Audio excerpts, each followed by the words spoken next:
is Kurt Workman, and I work for Sound Transit as the Director of Capital Project Engagement. So my main role is really focused around community engagement for Sound Transit. But today, I'm going to talk a little more broadly.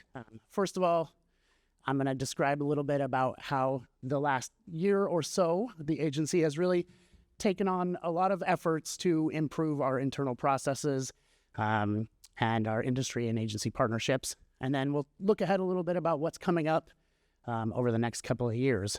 And for anybody who doesn't know, what's coming up is really one of the largest transit expansions in the country. So a massive transit expansion that's going to really transform the region that we're in and is currently transforming the region that we're in. Okay.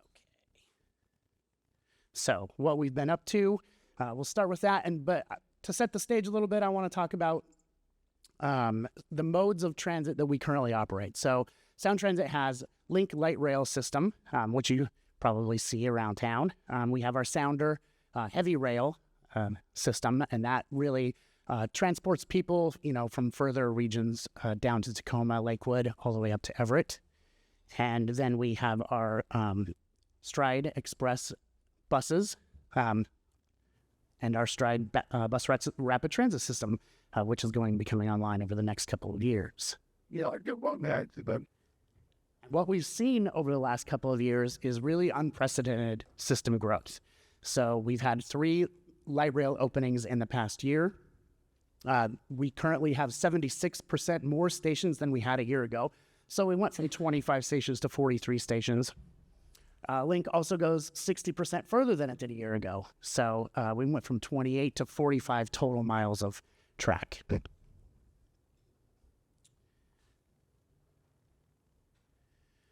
This obviously translates to serving a whole lot more people. So in this last year, 173,000 more people now live within 1 mile of our transit system, of our Link light rail transit system. So that's 70,000 people on the east side with our 2 line stations, so in Bellevue and Redmond, and then 68,000 new people in our 4 new 1 line stations. So those are our stations, Lynnwood Link, so those are our stations in Shoreline and Lynnwood, and Montlake Terrace, can't forget about Montlake Terrace. And then 35,000 new people within a mile of our T line stations, so that's down in Tacoma.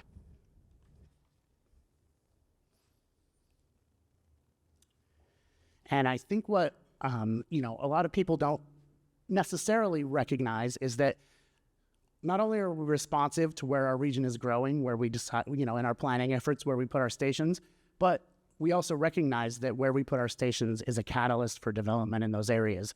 So anybody who's been to the Roosevelt area, kind of just north of the University District, and seen the changes over the last few years since, we started building our station there, recognize the amount of density and the amount of development and areas for businesses that surround our stations. So we also have a transit-oriented development program which helps with that. And Harrison, who's our transit-oriented development community engagement program manager, he's on a panel later today. I definitely recommend sticking around, listening to that. He'll have more information about that. But through that process, we've helped build 3,470 new homes. They're either built or in process of being built, and 75% of those are affordable housing. So increasing density around our stations, increasing affordable housing around our stations is really a value of ours. And then that's $2.1 billion in public-private TOD investments. So really partnering with the development community to build those properties.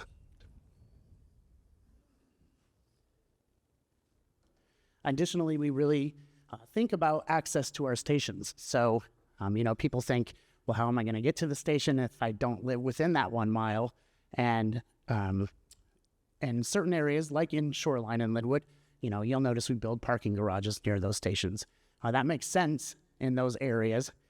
However, in more densely populated areas, building parking is not necessarily the best investment So we look at alternatives, including, a better bike shed, more bike lockers at our stations, pedestrian improvements, partnering with our jurisdictional partners, so partnering with the cities that we're working in to help improve that access to our stations to make sure that people can get to our stations easily. And that also includes working with our transit partners, so King County Metro, Community Transit, Pierce Transit, to make sure that bus routes are serving our stations most effectively. We've also been really working on making our fare payment system easier and more equitable. So in this last year, we've implemented $1 Orca Lift fares. So Orca Lift is our reduced fare for low-income folks who need a lower fare. We've implemented a $3 flat fare on all Link trains. So I don't know if anybody's ridden Link recently, but in the past you had to tap on and tap off. We have an open system, so we don't have turnstiles or anything. By creating and the fare was determined by how far you traveled. By creating that flat fare, folks don't have to worry about tapping off. So that's helpful. And then it also, during that process, we lowered our regional day pass price from $8 to $6. And we introduced mobile Orca payment. So mobile payment using Android devices we have now. You iPhone users, it's coming soon. They're working on it. So just for mobile payment. So that's been a big project also to help. We've also really worked on improving our passenger experience. So I don't know how many folks here rode transit during the pandemic, but the passenger experience from a personally was not the best, and I think folks recognize that. To me, there were issues on the transit systems during the pandemic that I think kind of scared a lot of people. And I talked to a lot of people around town. I talked to a lot of people in, the East Side, Bellevue, Redmond, who had expressed those concerns. And we took that really seriously and really looked to improve our passenger experience over the last, year and a half, 2 years. And some of those improvements include, real-time arrival information. So now when you're at the stations, you'll see, the digital signage that says exactly when the train's going to arrive. A simple one, we renamed our station. We had a University Street station, and then University Washington station, and then a University District station.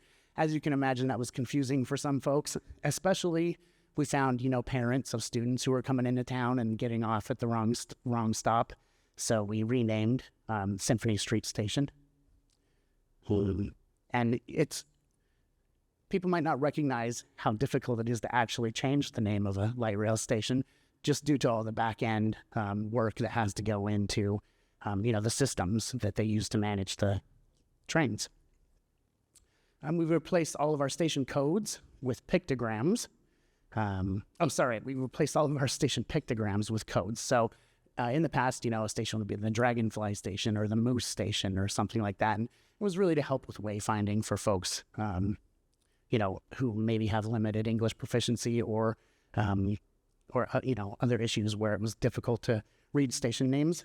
And what we found, though, is that those pictograms were sometimes confusing, and we replaced that with station codes, which will help be much easier for people to navigate within the system and makes a lot more sense.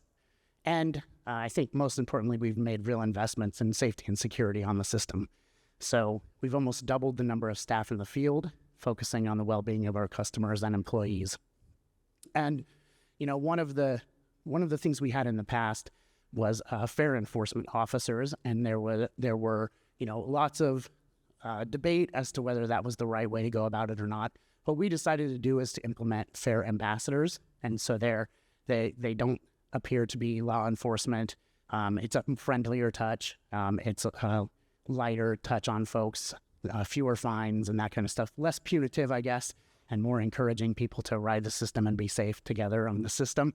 And so if you're on the train, you'll see them in their cool, brightly colored uniforms, and they're very friendly folks. And not only are they out there checking people's fares and making sure people are paying fares, reminding them to pay their fares, but they're just creating that presence of being out and having Sound Transit staff out on the trains, which helps with safety and security for sure. the extra eyes in the field.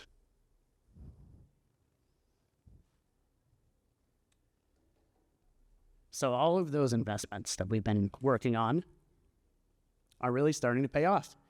We have had record-breaking ridership. So while many transit systems around the country are struggling with ridership, I lived in Denver for a long time. I have friends who work for RTD, and I know they're struggling with ridership there. And that story's the same all around the country. Post-pandemic, ridership is down compared to pre-pandemic levels. We don't have that problem. We're fortunate not to have that problem in Seattle. People really like and appreciate transit here, and we're back to pre-pandemic levels on our ridership on Link Light Rail, and in fact exceeding it, especially during times like special events like when Taylor Swift comes to town or something like that.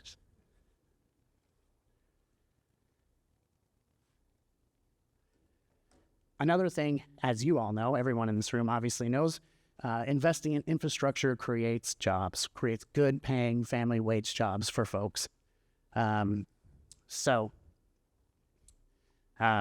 We're providing, benefits beyond just the transit service itself. We're creating lots of really great jobs in construction management. Me, I work in community engagement, so that's a job. And, out in the field, doing a lot of the work in the stations, keeping things maintained, keeping our system operating properly, smoothly, takes a lot of folks. And so these are really good paying jobs, many union jobs, that I think is bringing real economic benefit to the region as well.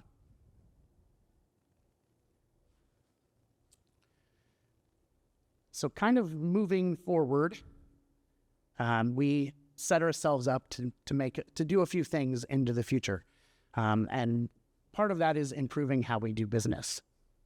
And so one of the things that we did is we brought on some national mega project expertise. So this is our new Deputy CEO, Terry Mestis.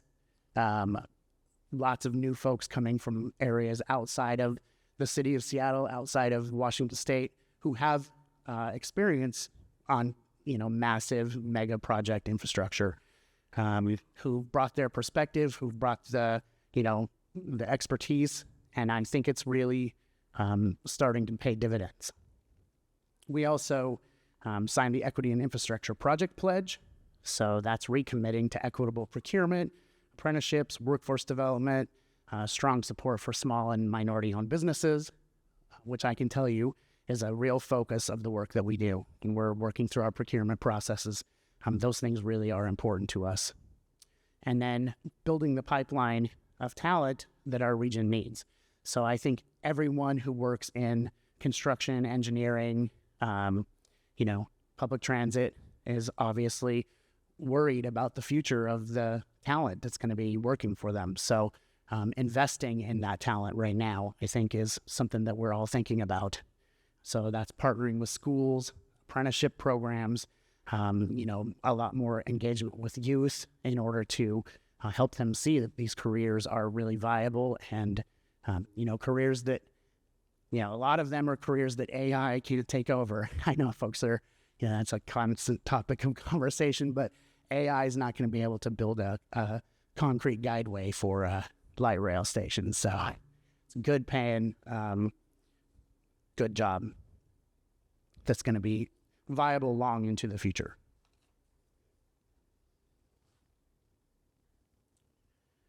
We're also working with our partners. I mentioned our transit partners a little bit.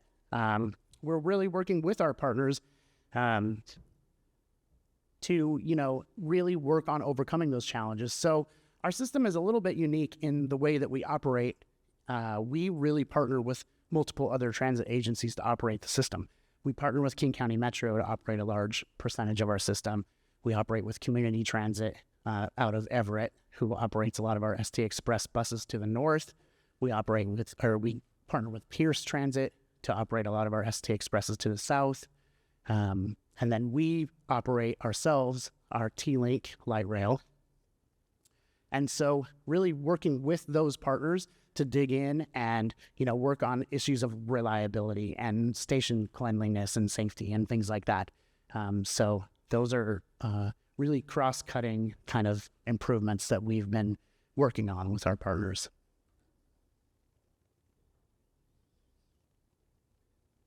So, looking ahead,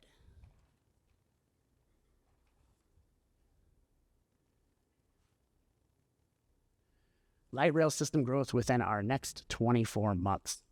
So as I mentioned, we've opened 3 extensions recently, and we have 3 more that we're going to open in the next 24 months. So we have our downtown Redmond link extension, which is going to increase the stations on the east side by 2 more into Merrymore Park and downtown Redmond. We have a new 1-line station at Northeast 130th, so kind of between Northgate and the first station in Shoreline South, there's a new infill station called Northeast 130th now. They're going through station naming on that right now, so it will probably have a different name before it opens. We're bringing service to new communities with 8 new link stations, so, growing to 51 stations. And then we'll also we'll also be opening 2 stations in Seattle, or Mercer Island and Seattle. So Mercer Island Station and our Judkins Park Station in the city of Seattle. So that's the connection across the I-90 bridge that I think a lot of folks probably have heard about, which is currently the reason we have a 2-line and a 1-line that are connected. Those challenges are really close to being solved and finished. Last I heard, they're 98% complete with that project. So we're on track to begin our testing phase, probably early 2025, with still the goal of opening that segment by the end of 2025. And then our Federal Way Link extension will also open in the next 24 months. So that's an additional stations to the south. There's one in kind of the Kent Des Moines area, one a little north of that, and then one south of that in Federal Way. So that also, all of that will also add 18 miles of new track and new cities, including Mercer Island, Kent, and Federal Way. And I don't want to leave Des Moines out because while the station's technically not in Des Moines, the Kent Des Moines station is pretty much right on the border. So I don't want to leave them out. One thing also that all of these openings help us with is it provides access to our maintenance facility on the east side, our operations and maintenance facility in Bellevue, which helps operate also on the west side of Lake Washington. It allows us to do maintenance faster and easier, have more cars transferring back and forth, just make the system run more efficiently and increase our headways so we can have trains coming more often. And that's my presentation. They said I had 20 minutes and there's 59 seconds left, so I think I did pretty good. Thank you.